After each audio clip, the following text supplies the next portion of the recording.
जय हिंद दोस्तों। कैसे हो आप सभी? आई होप आप बिल्कुल बढ़िया होंगे। तो गाइज वेलकम है आपका आज के सेशन में। आज का जो हमारा सेशन है एसबीआई क्लर्क प्री 2021 को टारगेट करते हुए फ्रेज रिप्लेसमेंट का सेशन है, जो कि आज डे 9 है, मतलब कंटिन्यू चलते हुए इसको 9 दिन हो चुके हैं हमारे। ठीक है।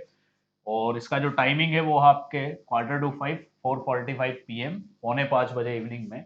और इन सेशंस के अंदर आप लोगों को जो है फ्रेज रिप्लेसमेंट के अलग अलग टाइप के जो क्वेश्चंस होते हैं न्यू पैटर्न बेस, ठीक है, जिसमें चाहे लिखने को टारगेट एसबीआई क्लर्क है, लेकिन हर तरह के क्वेश्चन मिक्स होते हैं इसमें। आप पीओ लेवल तक के क्वेश्चंस भी आप इनके अंदर कर सकते हैं। दूसरी चीज इसमें आप लोगों को ध्यान रखना है कि जो भी सेशन आपको जो है अभी कराया जा रहा है, इसकी पीडीएफ आप लोगों को मेरे टेलीग्राम चैनल, ठीक है, उस पर आप लोगों को प्रोवाइड करवा दी जाती है एक दिन पहले, ताकि आप आराम से उन्हें कर सके। और यहाँ डिटेल्ड सॉल्यूशन उसका बताया जाता है कि क्या क्या चीजें इसमें सीखने लायक है। क्लियर? तो जो भी स्टूडेंट्स इस सेशन को देख रहे हो, वो सबसे पहले इस सेशन को डिस्क्रिप्शन में जाकर आप लोग टेलीग्राम चैनल और टेलीग्राम ग्रुप ज्वाइन कर लीजिएगा, जहां पर आपको सारी डिटेल्स मिल सके कि मेरी दिन भर में कितनी कितनी क्लासेज होती है, किस किस टाइम पर होती है। एडिटोरियल की पीडीएफ आप लोगों को वहां पर प्रोवाइड करवाई जाती है। ठीक है। और सेशन को पूरा देखना, जो न्यू स्टूडेंट्स हो। लास्ट में अगर आपको अच्छा लगे, क्वालिटी कंटेंट लगे, तो ही आप इसको सब्सक्राइब करिएगा, शेयर करिएगा वीडियो को। और नहीं लगे तो आप बिल्कुल भी सब्सक्राइब नहीं करना है, शेयर नहीं करना है, लाइक नहीं करना है। ओके, तो चलिएगा इस सेशन स्टार्ट करता हूँ। तो सबसे पहला तरीका, किसी भी क्वेश्चन को करने से पहले उसकी डायरेक्शन को हम अच्छे से पढ़ेंगे। और डायरेक्शन जो है ये कहती है, which of the following phrases given below each sentence should replace of the phrase printed in bold letters to make the sentence meaningful correct। मतलब ये है कि नीचे जो आपको सेंटेंस दिया हुआ है, उस सेंटेंस में से आपको कोई एक फ्रेज जो है वो बोल्ड लेटर के अंदर प्रिंटेड है, ठीक है। और नीचे साथ ही साथ आपको उन बोल्ड लेटर्स जो है वो उस सेंटेंस के बाकी जो पार्ट है आपके एबीसीडी, वो उसको मीनिंगफुल करेक्ट करे। Choose the best option among the 5 given alternatives that reflect the correct use of phrase in the context of the grammatically correct sentence। आपको नीचे जो बेस्ट अल्टरनेटिव जो ऑप्शन दिए हुए 5, उनमें से सबसे बेस्ट जो अल्टरनेटिव आपको निकले, जो उस फ्रेज का जो एक तरह से करेक्ट यूज दिया है उसको रिफ्लेक्ट करे, कंप्लीट है, वही आपका आंसर होगा। If the sentence is correct as it is, mark no change required as your answer. और अगर ये सेंटेंस ऑलरेडी करेक्ट है, ठीक है, पार्ट ऑफ सेंटेंस, तो आप नो चेंज रिक्वायर्ड अपना आंसर दे सकते हो। अब सबसे पहली चीज हम इसको सॉल्व करते हैं। ये कह रहा है because Alan is a generous person. This Alan जो है वो एक जेनरस पर्सन है।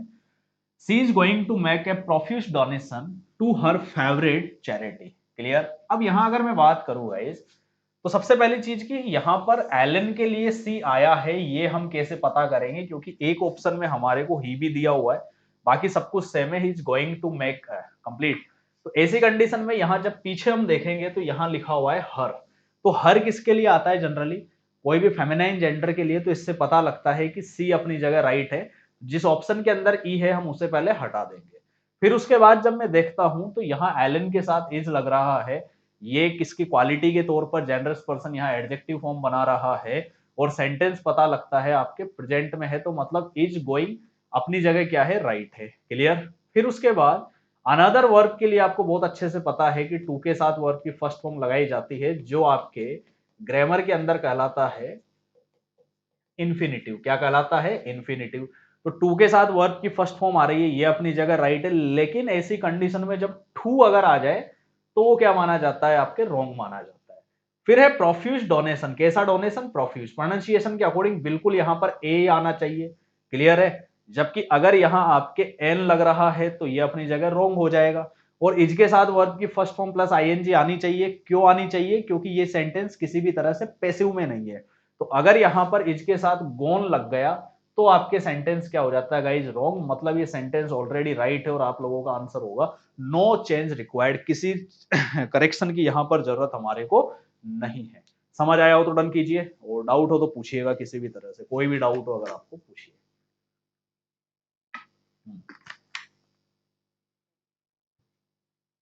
चलिए अगला क्वेश्चन देखते हैं। Question number second.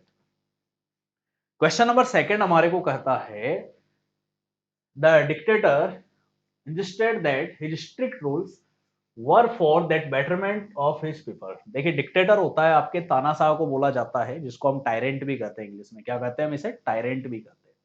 ठीक है। उसने इंसिस्ट किया इस चीज के लिए कि उसके जो स्ट्रिक्ट रूल्स थे वो क्या थे, उसके लोगों के लिए, क्लियर, उनके लोगों की भलाई के लिए क्या थे, बेटरमेंट के लिए ही वो थे। तो गाइज यहाँ पर वर्ब से शुरुआत हो रही है, और जब भी हेल्पिंग वर्ब से शुरुआत हो तो हम वहां पर सिंटैक्स सब्जेक्ट वर्ब एग्रीमेंट का रूल फॉलो करेंगे।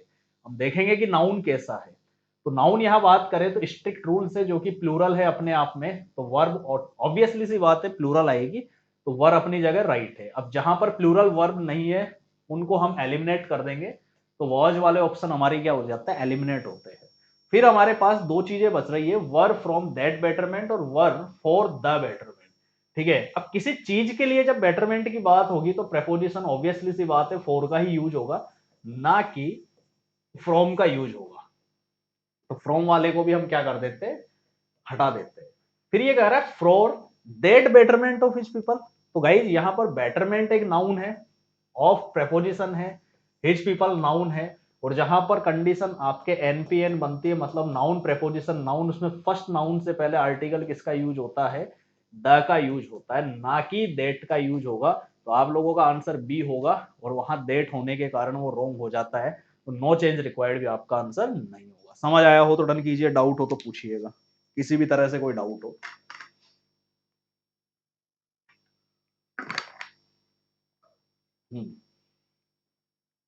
Very good. अगला देखते हैं हम, नंबर थर्ड। ये कहता है before Julie could ride her bike to the beach she had to inflate her flattered tyre with air. अब यहां अगर मैं बात करूं तो सबसे पहली चीज, before Julie could ride, could के साथ वर्ब की फर्स्ट फॉर्म आ रही है, मॉडल अपनी जगह सही है, लेकिन हमारा हाईलाइटेड पार्ट है her bike to the beach. Okay, अब अगर यहां पर मैं आप लोगों से बात करूं तो हर बाइक और द बीच, सब में देखता हूं तो द बीच सबके अंदर कॉमन है। ठीक है, यहां पर है टू देम बीच, तो देम बीच होगा नहीं, क्योंकि यहां पर सी की बात हो रही है, जूली की बात, तो किसी भी तरह से प्लूरल यहां पर प्रोनाउन का यूज हुआ नहीं है, तो देम का हम यूज करेंगे नहीं, तो ये आपके एलिमिनेट कर देते हैं हम इसको। फिर उसके बाद है हर बाइक। ठीक है, अब इसी कंडीशन में जब मैं देखता हूं तो यहां पर हर बाइक है, यहां भी हर बाइक है, लेकिन यहां हर बाइकिंग है। अब उसकी बाइक की बात हो रही है, पजेशन के अंदर एडजेक्टिव फॉर्म लग रहा है आपके, पजेसिव एडजेक्टिव, जो कि एक नाउन को रिप्रेजेंट कर रहा है, तो इसका मतलब ये ऑब्जेक्ट हुआ पूरा। तो यहां पर वर्ब फॉर्म हम दे नहीं सकते, इसलिए हम इसको क्या कर देंगे, एलिमिनेट कर देंगे। फिर है हमारे पास her bike to the beach, to होता है ज्यादा के सेंस में, जबकि किसी भी चीज को राइड टू, राइड ऑन होता है, राइड टू होता है, कंप्लीट कहीं पर सवार होने के लिए। तो ये प्रेपोजिशन अपनी जगह राइट है, तो टू लगाने की आपके कोई जरूरत नहीं है। फिर उसके बाद है her bike to in the beach, तो दो यहां पर एक साथ प्रेपोजिशन आ रहे हैं, एक टू आ रहा है, एक इन आ रहा है, तो इनकी यहां पर कोई जरूरत नहीं है, तो ये भी आपके रिमूव हो जाता है। तो इस तरह से गाइज आपके सारे रिमूव है, मतलब सेंटेंस में किसी तरह के चेंज की जरूरत नहीं है। तो यहाँ आपके राइट होगा before Julie could ride her bike to the beach ही राइट होगा। ठीक है, ना टू लगेगा, ना बाइकिंग लगेगा, ना इन लगेगा, ना आपके देम लगेगा। समझ आया हो तो डन कीजिएगा, डाउट हो तो पूछिएगा, किसी भी तरह से कोई डाउट हो पूछिए।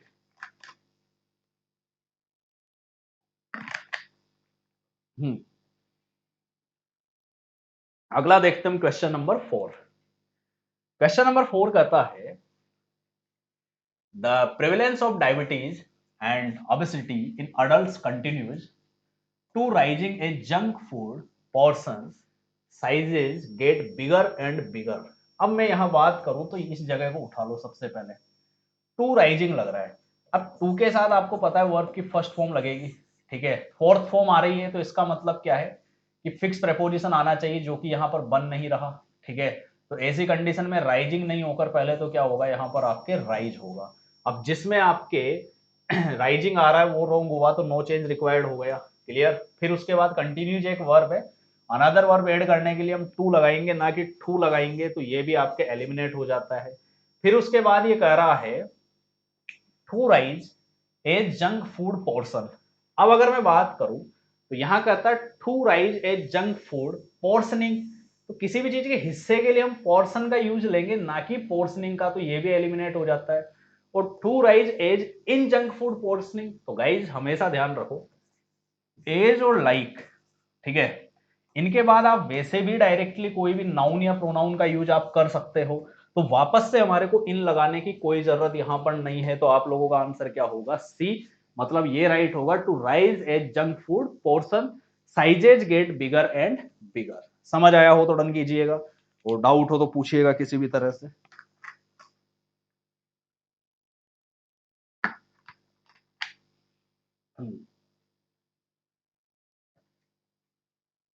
चलिए अगला क्वेश्चन देखते हैं हम। नंबर फिफ्थ क्वेश्चन हमारे को ये कहता है, because he is interested in the betterment of our community, my never has started a recycling program. ठीक है भाई, जैसा कि वो हमारी कम्युनिटी के बेटरमेंट के लिए इंटरेस्टेड है उस चीज में, तो हमारे नेवर ने जो स्टार्ट कर दिया क्या है, एक रिसाइकलिंग प्रोग्राम। अब यहाँ पर ही की बात हो रही है, ठीक है, ही के साथ इज आ रहा है, सब में ही इज कॉमन है, राइट है। इसके बाद है इंटरेस्टेड, ठीक है। अगर कोई रिसाइकलिंग प्रोग्राम स्टार्ट हुआ है तो वो उस चीज के अंदर इंटरेस्टेड है, कंप्लीट। तो इससे पता लगता है कि जहां जहां इंटरेस्टेड है वो अपनी जगह पर क्या होगा गाइज, आपके राइट होगा। लेकिन अगर मैं कहता हूं ही इज फॉर इंटरेस्टेड, तो डायरेक्टली आपके इंटरेस्टेड फॉर्म यहां पर लग रही है, तो फॉर की कोई जरूरत आपको नहीं है, मतलब इसको हम क्या कर देंगे, एलिमिनेट कर देंगे। फिर एक कहता है he is interested into them betterment, तो वही चीज जो बेटरमेंट वाला पहले क्वेश्चन आया था, तो द बेटरमेंट होगा ना कि देम बेटरमेंट होगा, तो हम इसको भी एलिमिनेट कर देते, कंप्लीट है। फिर यहां भी देम बेटरमेंट, ये भी एलिमिनेट हो गया। और किसी चीज के अंदर जब हम इंटरेस्ट लेते हैं तो उसके लिए इंटरेस्टेड इन ही लगता है, ना कि आपके इनटू लगेगा, तो ये भी रॉन्ग होता है। तो गाइज आप लोगों के नो चेंज रिक्वायर्ड, किसी तरह से रिक्वायरमेंट की जरूरत नहीं है, तो आपके ऑप्शन ई आंसर होगा, मतलब राइट है। Because he is interested in the betterment of our community, my neighbor has started a recycling program। समझ आया हो तो डन कीजिए, और डाउट हो तो पूछिएगा।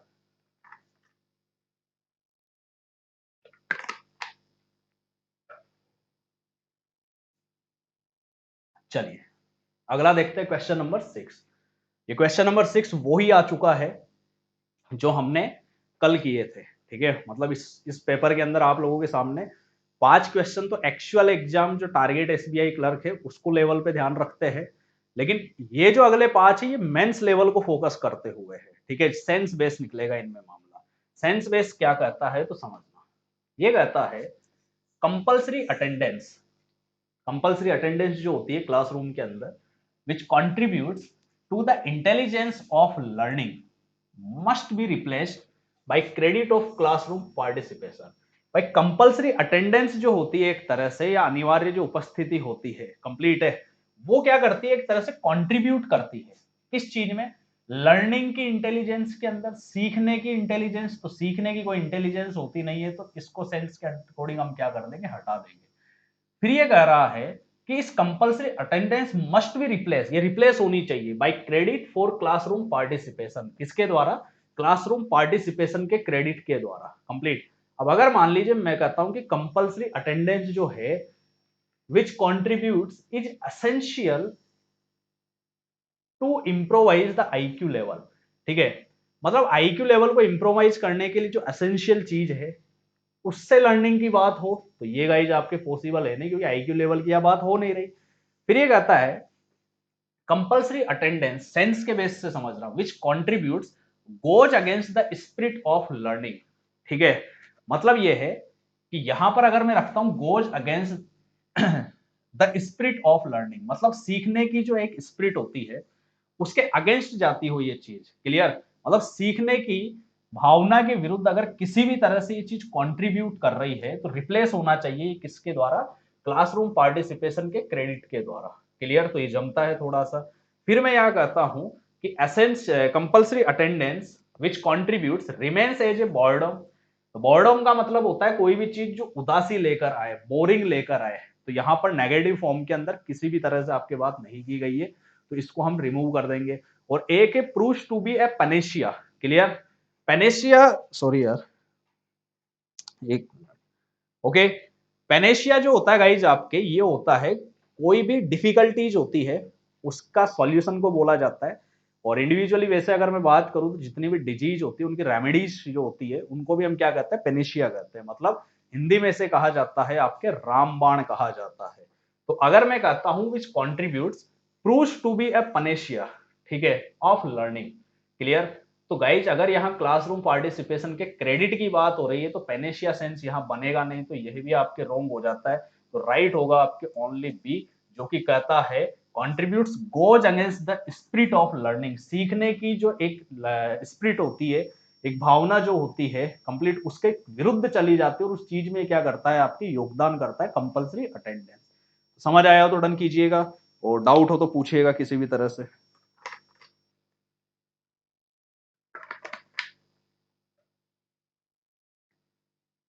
अगला देखते हैं क्वेश्चन नंबर 7। और देखिए जितने भी स्टूडेंट्स हैं उनको मैं कहना चाहूंगा कि इनका स्कोर है ना एंड में लिखे जरूर अपना कमेंट बॉक्स के अंदर कि आपने आउट ऑफ 10 कितना स्कोर आपने किया है इसके अंदर। ठीक है, तो उसको लिखिएगा जरूर। 7 कहता है आपको, however it is important to see the process in perspective. However जो होता है गाइस आपके एक एडवर्ब फॉर्म में भी यूज लिया जाता है, कंजंक्शन भी होता है आपके। क्लियर। ये इंपॉर्टेंट है कि हम प्रोसेस को किस में देखें, पर्सपेक्टिव के अंदर, उस चीज से रिलेटेड कोई भी परिप्रेक्ष्य जो होता है या संदर्भ जो होता है उसमें हम देखें। ये कह रहा है कोर्स इवेल्युएशन, कोर्स का जो इवेल्युएशन होता है, मूल्यांकन होता है, is mean to instil in students. ठीक है, तो कोर्स इवेल्युएशन का जो मतलब है एक तरीके से वो क्या है कि इंस्टिल करे, कोई भी चीज पैदा करे किसके अंदर, स्टूडेंट्स के अंदर। क्या क्या, बहुत है सेंस ऑफ कॉन्फिडेंस, मतलब एक कॉन्फिडेंस का जो सेंस होता है वो, that there view is being solicited, जहां पर उनका व्यू जो होता है उसे मांगा जा रहा है, उनके विचारों को मांगा जा रहा है complete. And a sense of responsibility, और साथ ही साथ जिम्मेदारी की जो भावना है या जो सेंस है उसको भी वो चीज क्या करे, पैदा करे, इंस्टिल करे complete. Is wielding authority early on, जिसके अंदर किसी भी तरह से अधिकारों को, ऑथोरिटी को जल्दी से जल्दी क्या कर सके, हम चला सके कंप्लीट। अब यहां पर अगर मैं बात करूं तो ये कह रहा है कि प्रोसेस को पर्सपेक्टिव के अंदर किसी भी तरह से देखने की जरूरत है। और फिर ये कहता है कि कोर्स इवेल्युएशन जो होता है, कोर्स का जो मूल्यांकन होता है, उसका मतलब ये है कि स्टूडेंट्स के अंदर पैदा करे, किस चीज को, भावनाओं को पैदा करे, कॉन्फिडेंस। तो दो चीजें बताइए। अब मैं कहता हूं guys it mean to poured on students. pour on का मतलब होता है कोई चीज उड़ेल देना, तो ये फॉर्म आपके बन नहीं रही। मैं कहता हूं is mean to showered upon complete, students पे इन चीजों को सावर करे। तो गाइस सावर हम कर नहीं सकते हैं, क्योंकि किसी चीज के अंदर अगर आप कोई चीज इंस्टिल कर रहे हो, ठीक है, और दो दो चीजें आपके सामने दी गई है कि एक सेंस ऑफ कॉन्फिडेंस और एक दिया है सेंस ऑफ रेस्पॉन्सिबिलिटी, जो उसको आप सावर्ड अपॉन नहीं कर सकते। एक है is mean to imbibe on complete. Imbibed on जो होता है वो होता है किसी भी चीज को सोख लेना, एब्जॉर्व कर लेने को बोला जाता है, आपके इम्बाइब बोला जाता है। स्पेशली अल्कोहल वगैरह जो एब्जॉर्व की जाती है उसके लिए भी यूज ली जाती है, या कोई नॉलेज जो होता है उसको अगर आप माइंड में उतार लो अपने व्यूज वगैरह को, तो ये यूज लिया जाता है। और एक is required to fill with students both a sense of confidence. अगर मैं बात करूं तो आपके इम्बाइब्ड ऑन बन रहा है, लेकिन दोनों के अंदर से एक तो दिया हुआ है इंस्टिल और एक दिया है एम्बाइब। तो इंस्टिल का जो सेंस है वो सेंस के अकॉर्डिंग, मतलब इसको हम कहेंगे कोहेरेंट, मीनिंगफुल, जो डायरेक्शन में आपके दिया हुआ था उसके अकॉर्डिंग आपके इंस्टिल बनता है। तो ये भी आपके रोंग हुआ, तो राइट क्या होगा गाइज, नो करेक्शन रिक्वायर्ड। इसमें किसी तरह के कोई करेक्शन की आपको जरूरत नहीं है। समझ आया हो तो डन कीजिएगा, और डाउट हो तो पूछिएगा।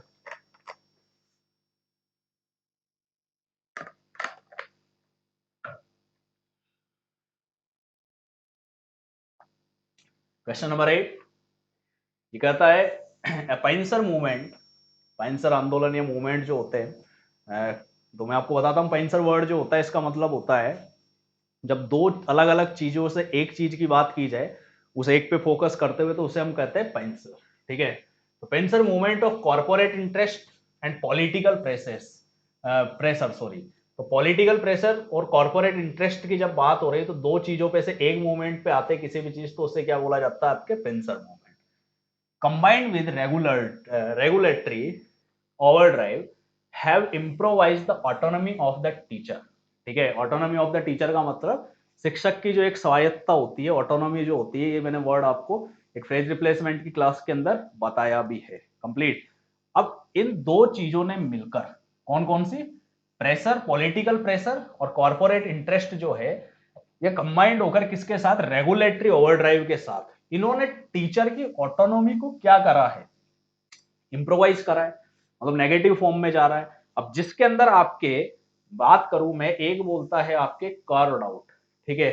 कार्ड आउट जो होता है, ये होता है कोई भी चीज स्टेब्लिश की जाए किसी भी पेन एफर्ट्स के द्वारा, ठीक है, तो उसे बोला जाता है आपके कर्व आउट।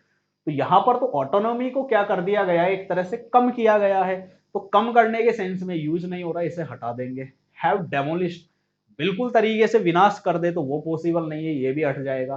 फिर ये कहता है आपके हैव क्रैम्प्ड, क्रैम्प्ड का मतलब होता है कम करना, तंग के सेंस में यूज लिया जाता है चीज, ठीक है, तो ये आपके हो सकता है। और एक है आपके have thrown away. Throw away guys आप लोगों की एक फ्रेजल वर्ब होती है, क्लियर, जिसका मतलब होता है टू रीड ऑफ, किसी चीज से छुटकारा पाने को हम क्या कहते हैं, थ्रो अवे। तो टीचर्स की ऑटोनॉमी से छुटकारा नहीं पाया है, तो ये भी आपके रोंग होता है। और फिर है इम्प्रोवाइज करना या क्रैम्प करना, तो बिल्कुल कॉर्पोरेट इंटरेस्ट और पॉलिटिकल प्रेशर जो है, उनका जो पेंसर मूवमेंट है, इन्होंने combined with regulatory over drive से उस चीज को क्या कर दिया है, एक तरह से कम कर दिया है। तो आप लोगों का आंसर सी होगा, तो no correction required. Improvise word जो है ये भी क्या होता है गाइज, आपके रॉन्ग होता है। तो क्वेश्चन नंबर 8 अगर आपको समझ आया हो तो डन कीजिएगा, और डाउट हो तो पूछिएगा किसी भी तरह से, और कमेंट बॉक्स में आंसर जरूर लिया, सॉरी स्कोर जरूर लिखिएगा आपका।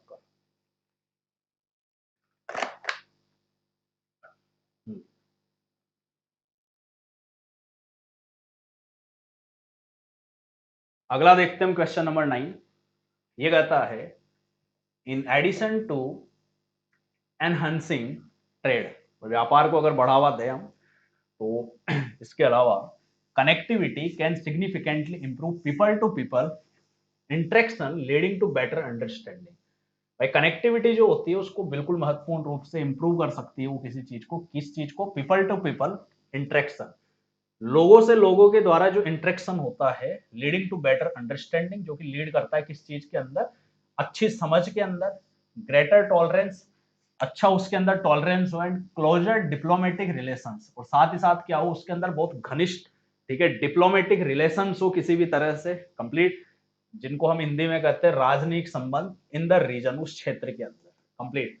तो अगर मैं बात करूं कि व्यापार को बढ़ाने के अलावा जो कनेक्टिविटी होती है कंप्लीट है, वो क्या कर सकती है, लोगों के बीच में जो इंटरेक्शन होता है उसको इंप्रूव कर सकती है महत्वपूर्ण या निर्णायक रूप से। तो गाइस यहाँ पर पॉजिटिव सेंस में मामला जा रहा है, तो जिसके अंदर नेगेटिव है डिस्ट्रैक्ट हट जाएगा, ऑब्स्ट्रक्ट नेगेटिव है किसी भी चीज के अंदर, जैसे प्रोग्रेस, ऑब्स्ट्रक्ट दी प्रोग्रेस, रुकावट डालना चीजों में, तो नेगेटिव ये भी हट जाएगा। इम्बलेंस ये भी नेगेटिव है, ये भी हट जाएगा। और क्रिएट, अब मैं क्रिएट पॉजिटिव सेंस में आता है, लेकिन मैं अगर यहाँ करता हूँ can create complete people to people interaction leading, तो connectivity people to people interaction तो पहले से होता, उसको बना नहीं सकती बल्कि उसको इंप्रूव कर सकती है। तो सेंस के अकॉर्डिंग ये भी रॉन्ग होता है। तो आप लोगों का आंसर होगा गाइस ई। समझ आया हो तो डन कीजिए, डाउट हो तो पूछिएगा।